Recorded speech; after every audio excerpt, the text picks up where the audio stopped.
Guitarists the world over have stood in awe of the unbelievable technique and musicality of Allan Holdsworth.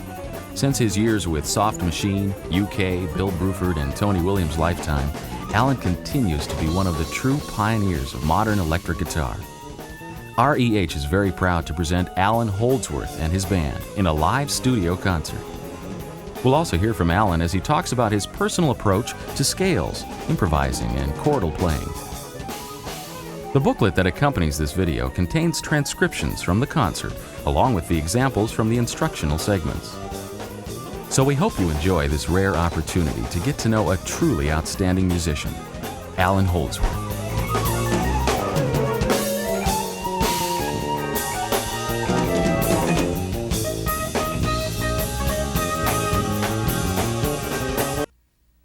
Hello.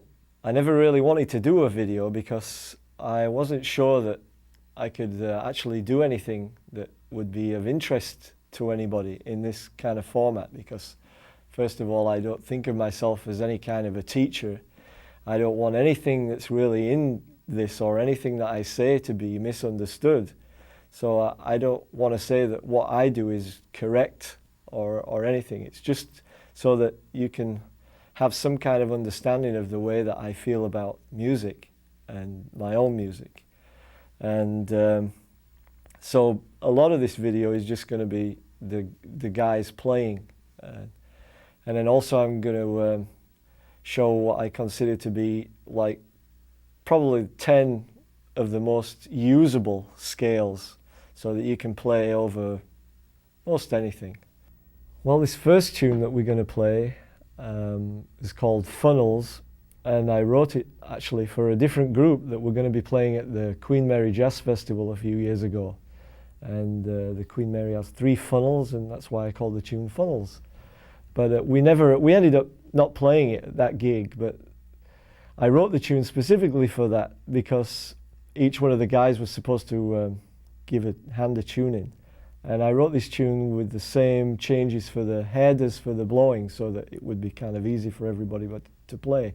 But it didn't end up that way. But we, since then, played it with my own band, and well, this is it.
This next tune was actually written by Alan Pasqua, and when I first met Alan, we used to play together in the Tony Williams Lifetime band, and this tune was always good fun to play because it was nice and easy to play over, so it was a good tune for us to open with sometimes, because if everybody was so nervous, you know, if we were in a town where there were lots of musicians or something, then we'd all be trembling. So we'd start with that tune because we could more or less play it. So here it is.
This next tune is a tune from the album Atavachron called Looking Glass, and it's based around chords where the intervals are pretty wide.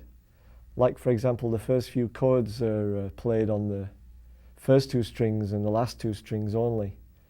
But I like to do that because then you can give each tune a colour rather than just playing the same voicings for your favourite voicings in every tune.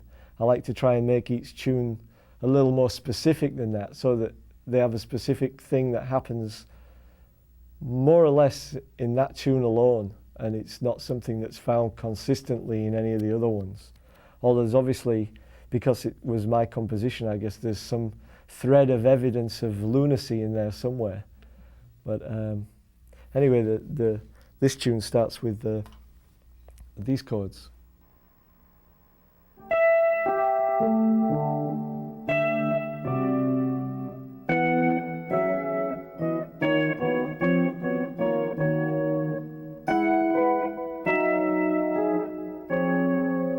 And well, here it is.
Let's take a break from our in-studio concert and join Allan as he discusses improvising, along with his 10 most useful scales.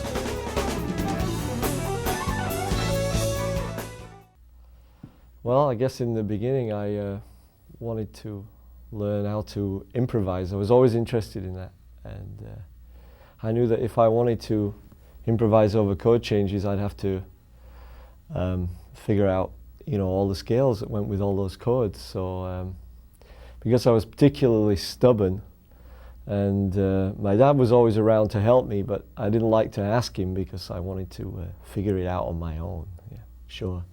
But so I guess I started out trying to figure everything out by using math. So I started out using a fixed number, like say the number 1, because of the transposing nature of stringed instruments. You can transpose real easy, which is something you can't do on other instruments. So I figured if I just started out with, say, 5-note scales, then I could take, just permutate them all, like 1 through 5, then 1, 2, 3, 4, 6, 1, 2, 3, 4, 7, etc., through to 12. And then I'd do the same with 6-note, 7-note, 8-note, and 9 notes. And then I catalogued them and filed them away, and threw away all the ones that had more than 4 semitones in a row, in a straight row. And I just analyzed them and looked at them until I could see chords within them. And then I realized that the way I think about chords is they're just parts of the scale that are played simultaneously. And as the chord changes go by, I don't so much think about a static chord voicing staying or changing. I just see like the whole of the notes on the neck change. And I guess for me, the only thing that makes one scale different from another is not the starting note, it's the separation of the intervals. For example, if it's a D minor major 7 scale, the name which I give to a scale is only a means of identification. It's for no other purpose. So when I think of that scale, I don't think of it as starting on D. I think of it as it starts at the lowest available note on my instrument, which would be an E, and the highest available note, which would be another E, the high E. So that's basically how I think of scales. What I've done is I've figured out what I would say would be 10 really usable scales that you could use for playing over most anything. And there are plenty more, believe me, but these I think are the most usable ones. What you see here is all the notes of a C major scale all at once, from one end of the guitar to the other. And that's basically how I see scales. I see them from the lowest note to the highest note. I don't have a different name for a different scale that starts on any one of these notes, which there is. You can practically name any scale, come up with a different name from any note that you can start on. But for me, for the way my music is, it didn't really help. It was kind of a hindrance, really. So I abbreviated it to these symbols. And this first one, which means really like a D minor with a natural 6 to me. So that's what this is. And like I said, when I see scales, I see them the whole guitar neck like that. So it's just up to me to juggle the notes around and improvise and make melodies out of them. I think a good way to begin practicing scales basically is to try playing more than 3 notes on a string, just so you can break away from playing in a pattern like this, F major or something like that.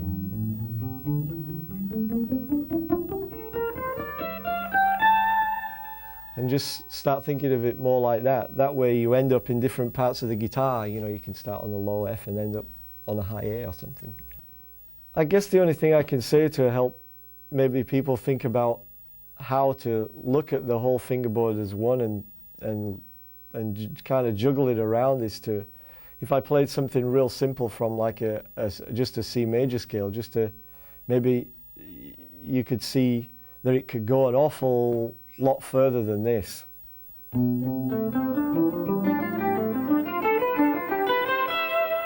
Just as an example of juggling things around.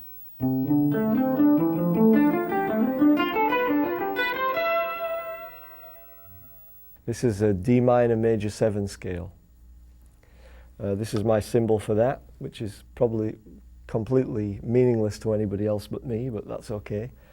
And what I'm going to do later, actually, and also in the booklet, is to show you how you can find chords in amongst all this, because like I said, I see the whole thing from top to bottom. So I can see these chord shapes in there, you know, like an A augmented chord, and of course the minor major 7. But I guess we'll go into that in more detail in the booklet. All of these scales that I've given here are not the same scales with different names. They're actually different based on the fact that they have different interval permutations. So this scale is an A minor major 7 and a flat 6. This is my symbol for that, which of course again is completely meaningless to anyone but me, but this is that scale. This scale is what I call a minor major 7 with a raised 4th, and I like this scale a lot. Some people refer to it as a harmonic major scale. Like if I played this in E, which I used in one tune from a while ago on the old IOU album, there was an E pedal section in a tune called Letters of Mark, was based kind of on this scale really.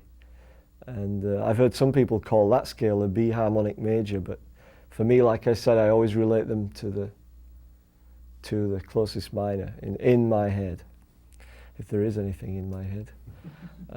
This is the crazy symbol that I use for that, and the chords I was talking about were just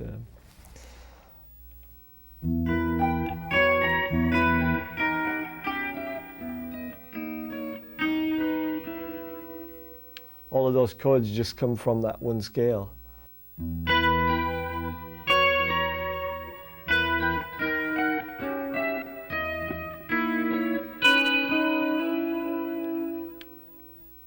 This next scale is a symmetrical scale. It's just what I call a double diminished scale. I think most people just refer to it as a diminished scale. So it's just this one. The actual name for it is usually a half step away from the name that I use, because I always think of this scale as being related to an altered dominant chord. For example, if I played this scale, which is essentially these notes,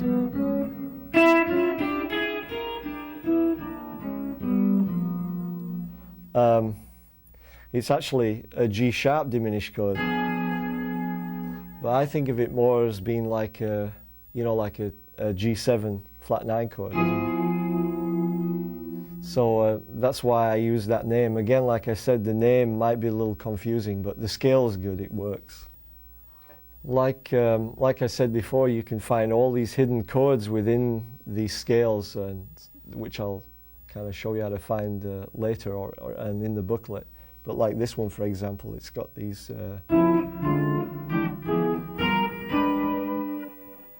This scale's a very usable scale because it's very easy to disguise, but at the same time, if you play it in certain other ways, it's too recognizable and sounds pretty lame. So I always try and, with this particular scale, always juggle the notes around a lot so that it's more difficult to identify. But yet, when you're listening to it, you can hear some kind of logic in there. These next three scales are what I just refer to them as basically kind of like jazz scales, but I don't use these particular three a lot, but I think it's really good to know them, so here they are. This is just like a B flat major scale, but it has the raised fifth in it as well. So essentially that's what that is. It's,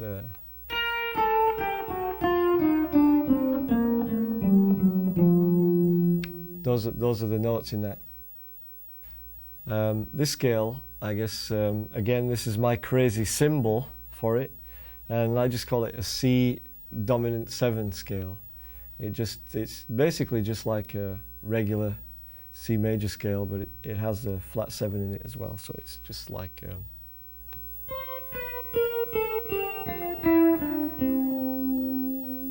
etc. In terms of trying to communicate it, I think I'd call it a jazz minor scale. It's just in this particular key, it's in B minor, and it has the natural 7 and the raised 7 in it.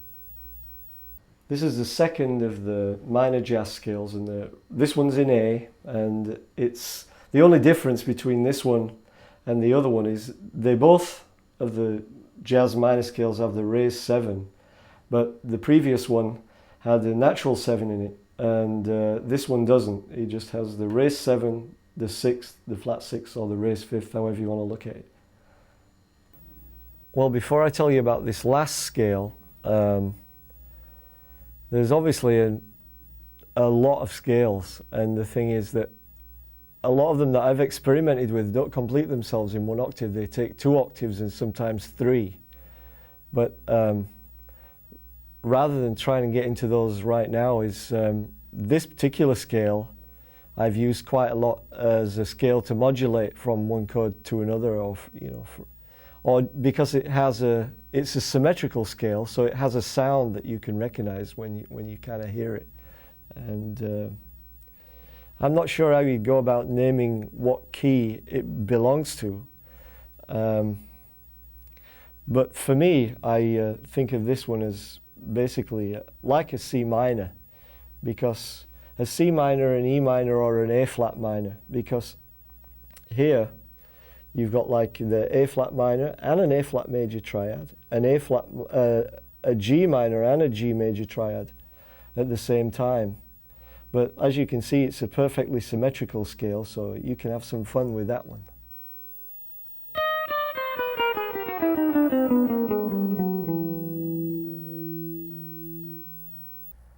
I try not to practice anything that I'm going to play, in as much as like I don't learn any particular licks or something that I can just play, so I'm stringing a bunch of licks together, because that's not the way I think about improvising. I just think again about all of the notes, that are available, and you just try and make melodies out of them, and don't let your hands dictate what you think you can do. Take a look at those fingerboard charts and imagine your eyes like dancing on the notes that you want to play, and then forget about whether your hands can do it or not, or just try it. Like I said, a name is only to transmit the information or to communicate it to someone else. And really the communication that we're speaking about really is music, which you don't shout the changes to the people. They only hear the music, and that's the only thing that matters.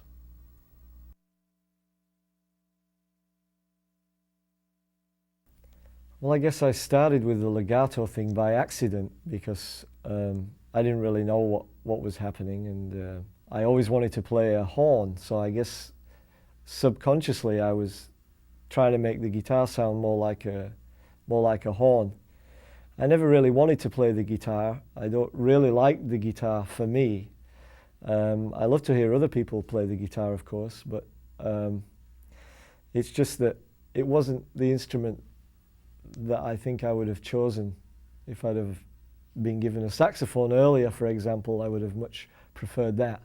But my dad bought me a guitar instead, so and saxophones were pretty expensive at the time, so I ended up noodling on the guitar. And I started out literally just noodling because I had no interest in the instrument, and it just developed over a period of time. So then I started to think, well, an instrument by nature of its name just means it's a tool, like a spanner or a wrench or a screwdriver. It's something that you can use to get a job done. So because I love music, I ended up trying to do it with this. So I suppose I've spent the rest of my life, or going to try to spend the rest of my life, trying to make the guitar sound like it's not a guitar. And that's where the legato thing came in, because I just wanted it to be a lot more fluid than was natural for this particular percussive instrument to be. The title for this tune came from me kind of falling out of the pub one night back in England, and there was this old guy walking down the street, and I guess he must have seen all of us hooligans coming out of the pub, and he just looked at us and he said, boy, the things you see when you haven't got your gun. So here it is.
The chord sequence for this it's really simple, and we play over the changes, like I said, before they actually occur in the head at the end, or when we return to the thing. So, well, basically it's just an A flat to D flat to D flat minor to A flat minor to like a A minor major 7 to an F sharp, and then a kind of like a C minor over E.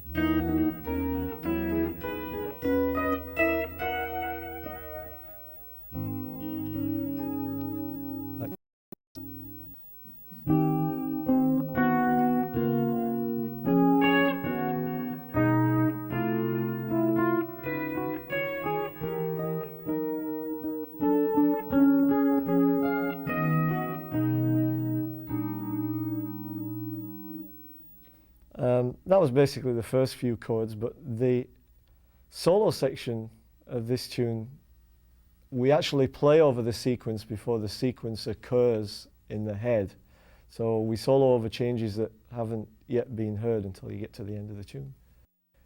Chad Wackerman just did a solo album recently, and the album's called 40 Reasons, and we've been playing a tune from his album, and this one's called Tell Me.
We asked Allan if it was easier or more difficult for him to improvise over his own compositions.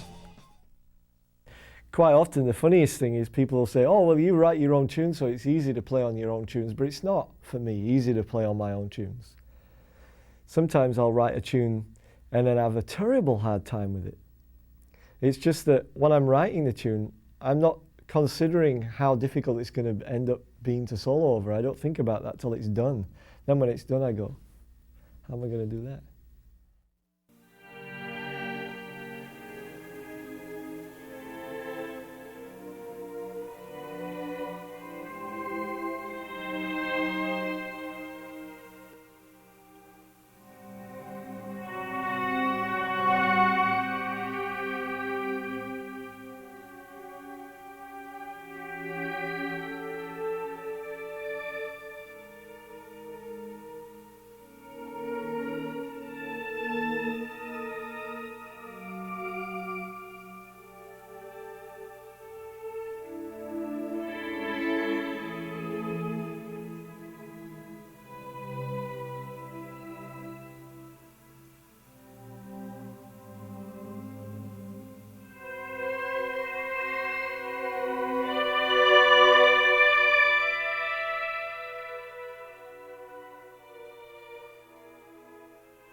Allan Holdsworth has long been known for his incredible single-note improvising, but Allan is also a master of beautiful and unusual chordal playing.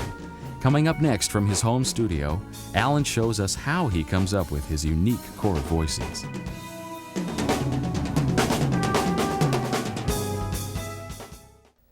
People ask me a lot about chords and the way I think about chords. And the way I do think about chords is I just think of them as being, say, members of a family.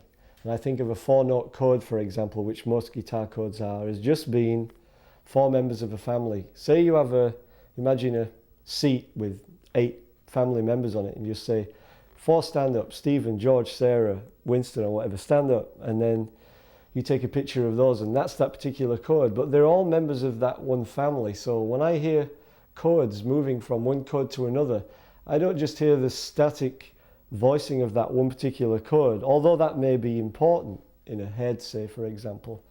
I see it more as being the families that change as you change from one chord to the next.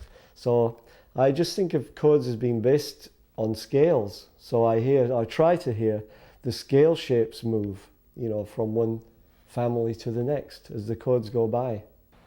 Well, one of the things that might happen to you is if somebody says, okay, play me an E major 7 chord, which is a pretty primitive chord, and you'd say, if you haven't been playing very long, you might just play but that's a really ugly, disgusting, dissonant sounding chord to me. So you could play another inversion of that, say, which sounds a whole lot nicer. Or instead of playing just an inversion of those notes, you could play groups of notes from that family. By family, I mean the scale in which that chord is part of. For instance, you could play some of these chords, which are all based on the E major scale.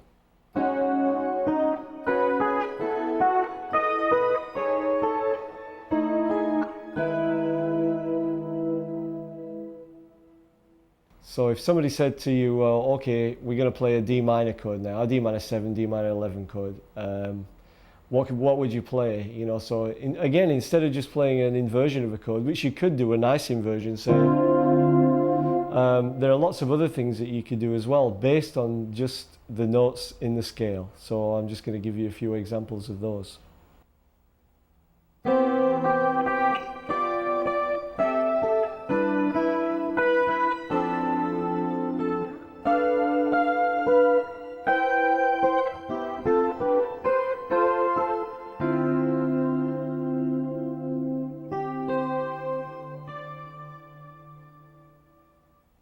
These are pretty basic chords, so as you can see, like a C major, D minor, G7 chord, any one of these notes from the scale will work. So now I'm just going to play some more examples of using the same notes from the same family, but now they're going to be kind of related to C major as opposed to D minor.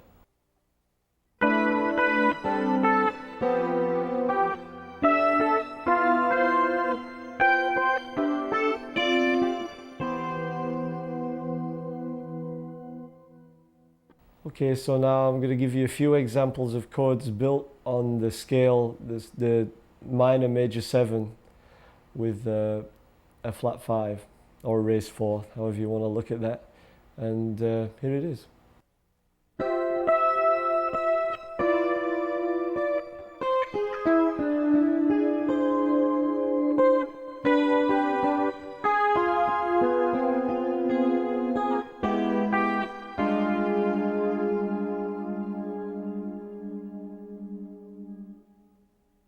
Here's some more examples. Same scale, like this one's in F, an F minor major 7 with a raised 4.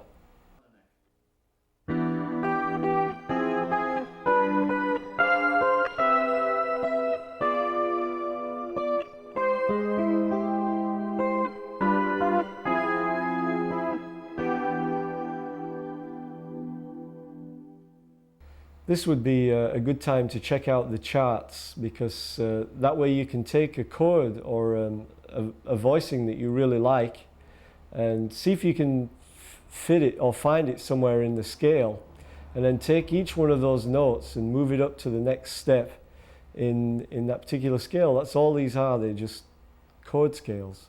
So here's another example.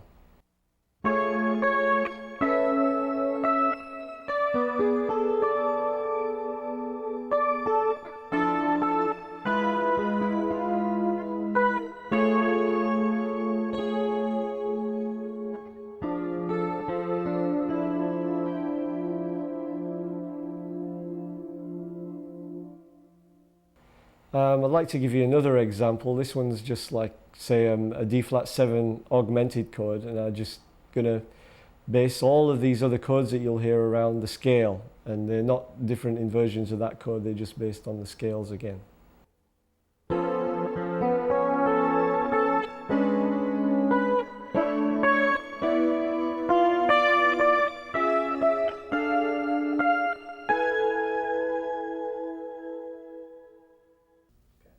These 10 charts that I drew up, I think, for me, they're the most usable and practical scales, because they allow you to improvise using these scales over most of the chords that you would come across. I mean, there are more, obviously, and there's hundreds of thousands of different scales, and you go crazy trying to figure it all out. But I think these are very useful scales, particularly the first 5, because they're more harmonically defined than the last 5, which I group as the jazz scales. The jazz scales have extra notes, and one extra note usually in each one, which makes them in some ways a little more ambiguous, but nevertheless they're really useful, and I think it's good to know them. And like I said, when you look at these charts, try and see the whole neck as if they were all lit up.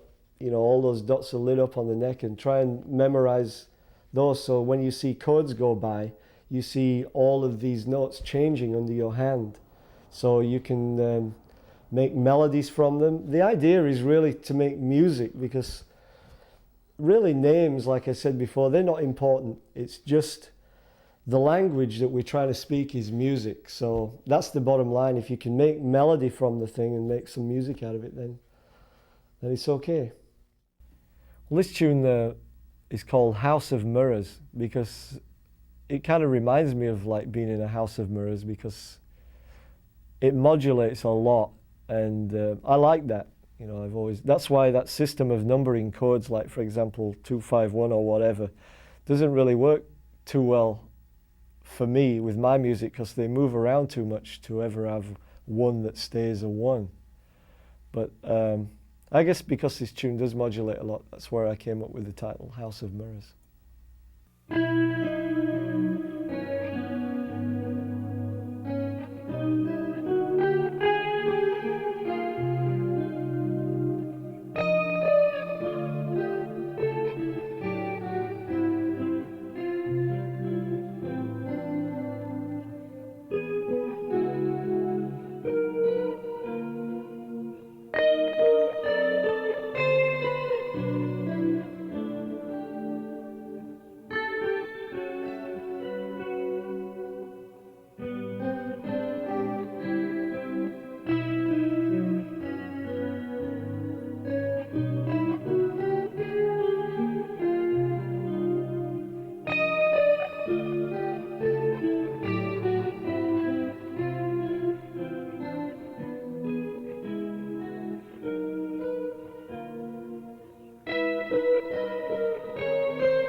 Well, I'd like to thank all the chaps, you know, Schoolie Smithson on bass, Steve Hunt keyboards, and Chad Wackerman drums for really helping me out on this. They did a great job, and thank you, chaps. Well, I hope it wasn't too much of a miserable experience, and I'd really like to think that you can get something from this. And the thing that I really wanted to get over is that I really am a big believer in trying to figure out ways to do things on your own, because then they become more meaningful to you. You understand them on a much deeper level than you would if you were just repeating something parrot fashion or something that someone else showed you. Because sometimes, even though you would know or understand eventually what you'd been shown, for some reason there seems to be something missing in that for me. So I really like to encourage everybody to try and work really hard on their own to develop themselves. So good luck.